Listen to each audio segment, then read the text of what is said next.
আমরা সবাই জানি যে ফেসবুক থেকে ইনকাম করা যায়। আসলে ফেসবুক থেকে কি পরিমাণে ইনকাম করা যায় সেটা কিন্তু আমরা জানি না। সো আমরা সবাই মূলত একটা জিনিসের প্রতি ফোকাস করি, সেটা হচ্ছে ads on reel, overlay reel ads. So এই দুইটা জিনিসের প্রতি আমরা খুবই বেশি মানে আকর্ষিত। সো ফেসবুকে সব থেকে বেশি ইনকাম করা যায় যে অপশনটার মাধ্যমে, সেটা হচ্ছে মূলত আপনার ইন স্ট্রিম অ্যাডস। আপনি যদি ফেসবুক থেকে মানে একটা ভালো অ্যামাউন্ট, হ্যান্ডসাম অ্যামাউন্ট ইনকাম করতে চান, সেজন্য আপনাকে ইনস্ট্রিম অ্যাডটাই মূলত কি করতে হবে, অ্যাক্টিভেট করতে হবে। আর এই ইনস্ট্রিম অ্যাড অ্যাক্টিভেট করার জন্য আপনাকে মূলত কয়েকটা রিকোয়ারমেন্ট ফিল আপ করতে হবে। তো আমি আমার ফেসবুকে চলে আসলাম। আসার পরে আমি আপনাদের একটু প্রথম থেকে দেখাই, এটা হচ্ছে আমার পেজ। আমি এখান থেকে প্রফেশনাল ড্যাশবোর্ডে চলে যাব। দেন আমি চলে যাব হচ্ছে এই যে মনিটাইজেশনে।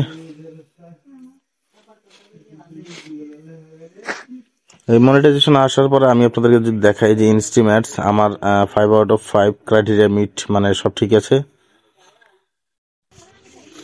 তো এখানে আসলে আপনারা দেখতে পারবেন, আপনারা যদি একটু এলিজিবিলিটি ক্রাইটেরিয়াটা দেখেন, এই যে দেখেন 5/5। আমার কিন্তু প্রতিটা যে আমার যে ক্রাইটেরিয়াগুলো, আমার কিন্তু সবগুলো মনে করেন যে গ্রিন মার্ক দেখাচ্ছে, দেখেন ঠিক আছে। তো এই গ্রিন মার্ক দেখানোর কারণ হচ্ছে আমার সবগুলো ঠিক আছে। হ্যাঁ, আমার এখানে ইনস্টিমেটের যে রিকোয়ারমেন্ট গুলো ছিল আমি কিন্তু সবগুলো ফিল আপ করেছি। আমার এখানে আমি বাংলাদেশের, হ্যাঁ এটা ঠিক আছে। আমি রিসাইড ইন এলিজিবল কান্ট্রি, মানে আপনি এটা মূলত সব দেশের জন্য অ্যাভেলেবেল না, যেহেতু আমি বাংলাদেশি এবং বাংলাদেশের জন্য এটা অ্যাভেলেবেল, সেই কারণে এটা দেখাচ্ছি your reside in eligible country. এবং আমার যে কন্টেন্ট মনিটাইজেশন পলিসিটা ছিল আমি সেটাও রিমুভ করে দিয়েছি। আমি ফেসবুকে যে রিকোয়ারমেন্ট ছিল সেই অনুযায়ী আমার কন্টেন্টগুলো ঠিক করেছি। দেন আমার ফলোয়ার 5,000 দরকার ছিল, আমার এখানে 1,99,000 ফলোয়ার রয়েছে। আর এখানে কন্টেন্ট ক্রাইটেরিয়াতে আমার মূলত লাস্ট 7 দিনে, মানে 60 দিনে 60,000 মিনিটের দরকার ছিল, তো আমার 91,000 মিনিট আছে। আর দরকার ছিল আমার অ্যাটলিস্ট 5টা ভিডিও দরকার ছিল। দেখেন এখানে লিখছি you have shared at least 5 eligible videos in the last 30 days that were either on demand, live or previously live। মানে আমার আগের যে ভিডিওগুলো ছিল, ঠিক আছে, আমার টোটাল 5টা ভিডিও থাকতে হবে, যে ভিডিওগুলো লাইভ হোক বা আগের লাইভ করা হোক বা এখনকার হোক, 30 দিনের মধ্যে আমার 5টা ভিডিও আপলোড করতেই হবে।